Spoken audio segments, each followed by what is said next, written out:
This is PIX on Politics Daily with Dan Mannarino.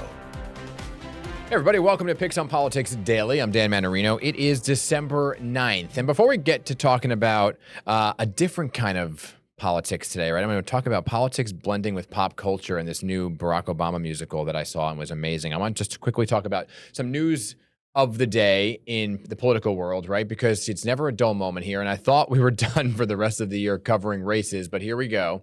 The race for New York governor already heating up. So you have Kathy Hochul, who's the incumbent, right? She is going to continue trying to stay on for another 4 years as the Democratic governor of New York. But Elise Stefanik, she already declared that she is going to run for governor on the Republican ticket. And then just this morning, the Nassau County executive, Bruce Blakeman, said that, you know what, he decided he is going to run on the Republican ticket as well. So now we have a primary between Elise Stefanik and Bruce Blakeman. President Trump was asked about this just yesterday, and he was talking about how she's a great candidate and he's a great candidate. So neither one of them have his full support yet.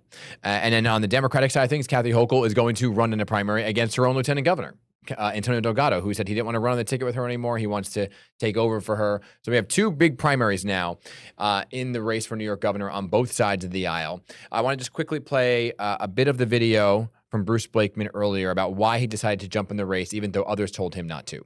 4 years ago, we made promises.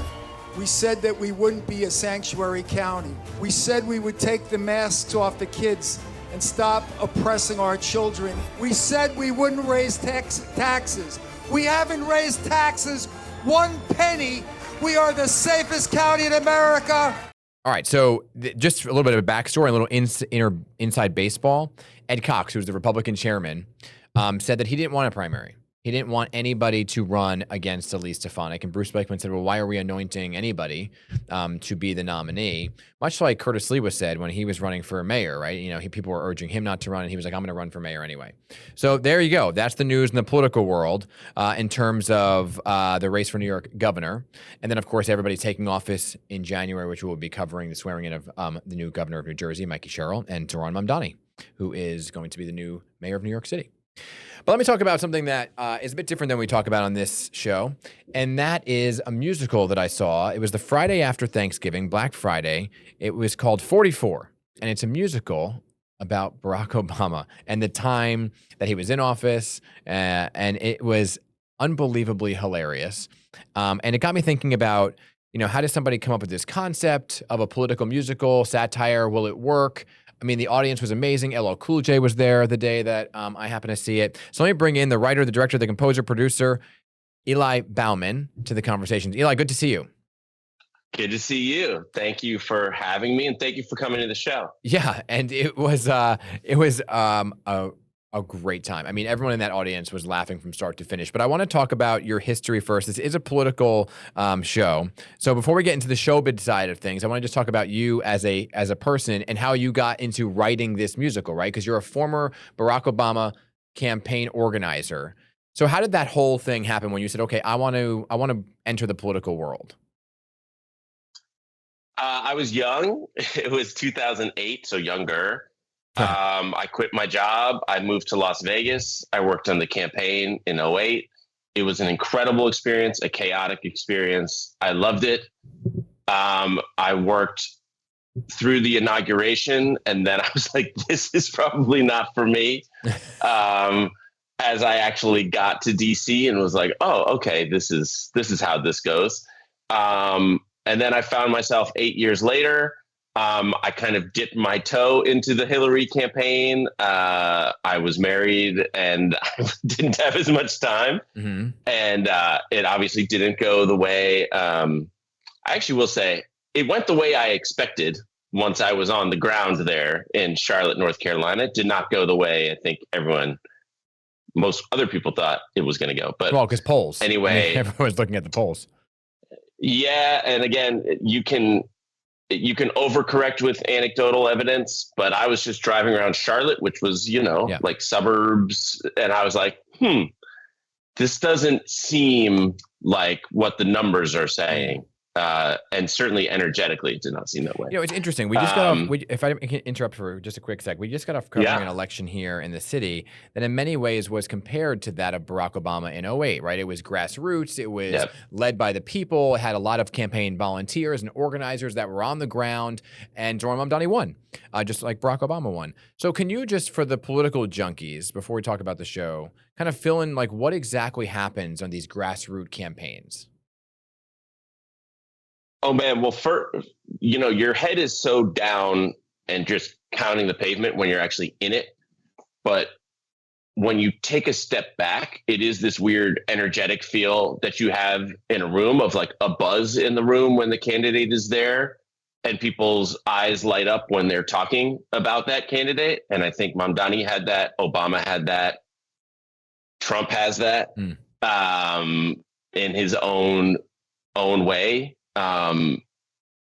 And I think you can also, I hate to say it this way, but you can kind of smell the losing campaign too in the same exact way, where even if people say they're planning to vote for that person, there's not a light in their eye about it.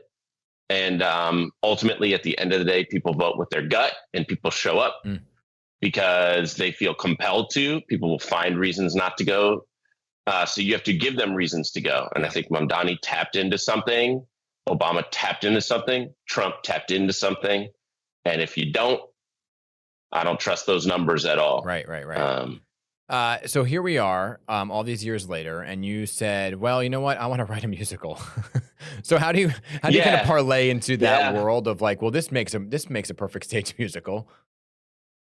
Well, basically, I couldn't make any sense at the time over how we went from Obama to Trump in 8 years. Again, I don't really care what your political stance is. Yeah. It's it was a turn, let's just say. And I thought, you know what, maybe something absurd can explain something that seems absurd.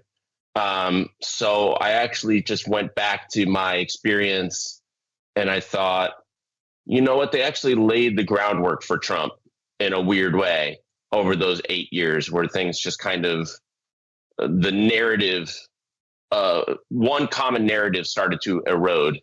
And I think Trump is in large ways a flip side of the same coin of Obama. And I just thought that would be a fun, insane story to tell. And I'd never written a musical, so I just figured it wouldn't be any good and no one would care anyway. So why not write it? Okay, so you write it, but then how does it become this big stage adaptation in Chicago? You just keep doing it and you just keep making it better. I couldn't believe anyone would sign on to it. But my producing partner was like, yeah, let's just do it.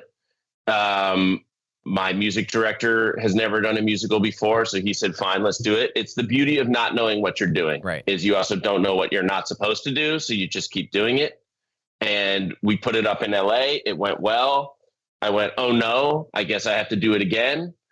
And then we did a big long run in LA. It went really well. I was like, oh, okay, I guess we got to keep going.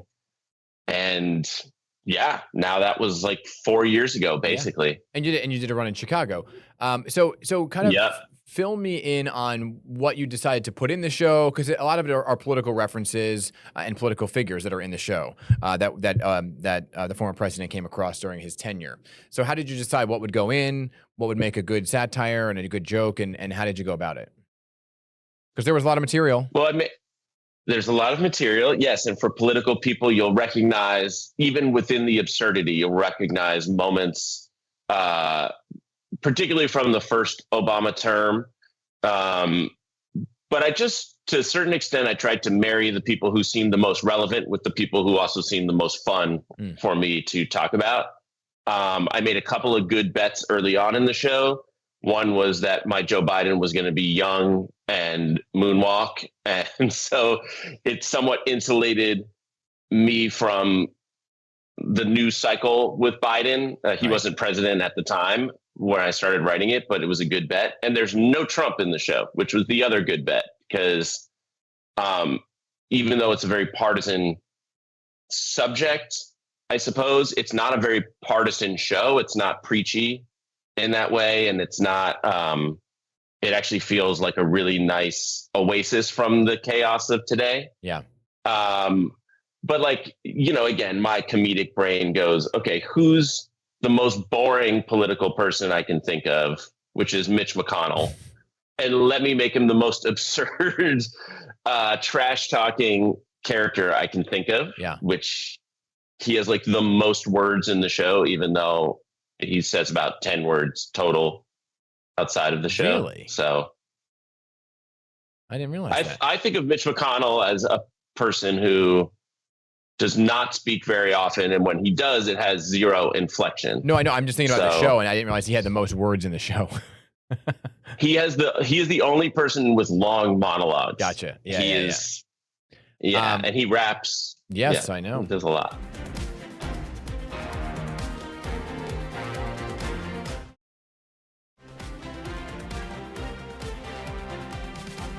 How did you go about?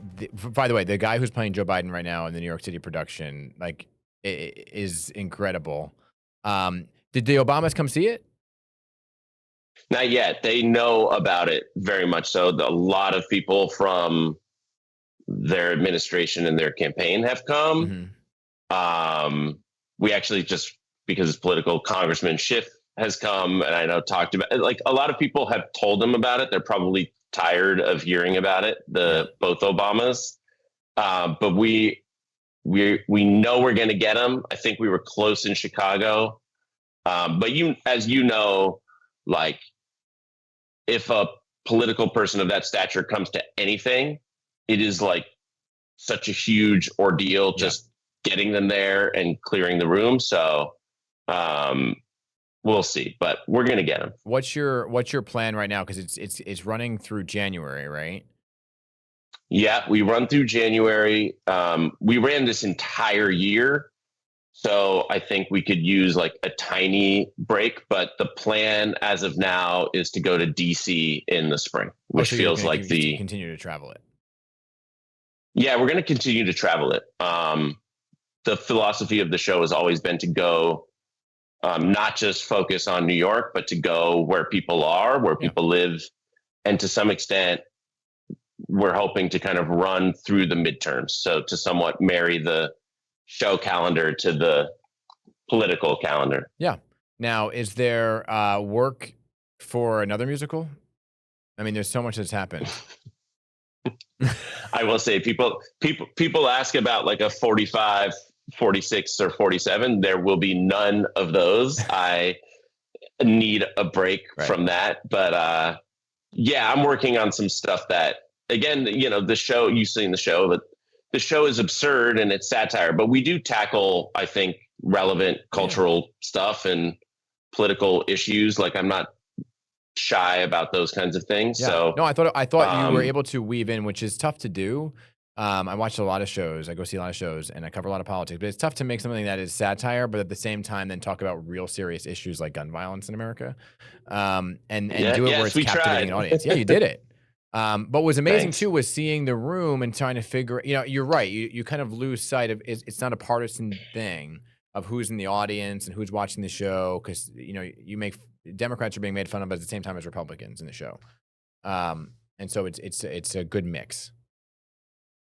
Yeah, and our audience, like, I think what's cool about our audience in the experience of the show is you have people who probably like watch political shows, like watch CNN, MSNBC. Maybe I will say my very Fox News happy family have come to the show, and what we've actually experienced is all people seem to respond to it, regardless of their partisanship. We know a lot of Republicans who have come to see the show, and kind of you lose yourself in it fairly quickly. But yeah, they're like political junkies like the show. And then early on in the production in LA, there was this group of people and they were driving me crazy because they were all on their phones. And I was like, okay, I'm actually going to go say something, which I never do, but this is so disruptive. And they were right in the front. And it turns out they were just Googling who Lindsey Graham was. And they were cackling throughout the show. but they had no idea Right. who Lindsey Graham was Right. or Mitch McConnell, and they still enjoyed the show. So Yeah. it was actually an instructive moment Right. for me. Good stuff. Eli, tickets available through January here in New York City, right? Yep, January 4th. And then stay tuned for the DC run. Great to talk with you. Yeah. Thanks for coming on, and we'll talk to you soon, okay? Thank you. I appreciate you. Thank you so much for having me. All right. Okay, everybody, and that'll do it for Picks on Politics on this December 9th. Tomorrow we're talking to Congressman Dan Goldman, so stay tuned for that. In the meantime, have a great day.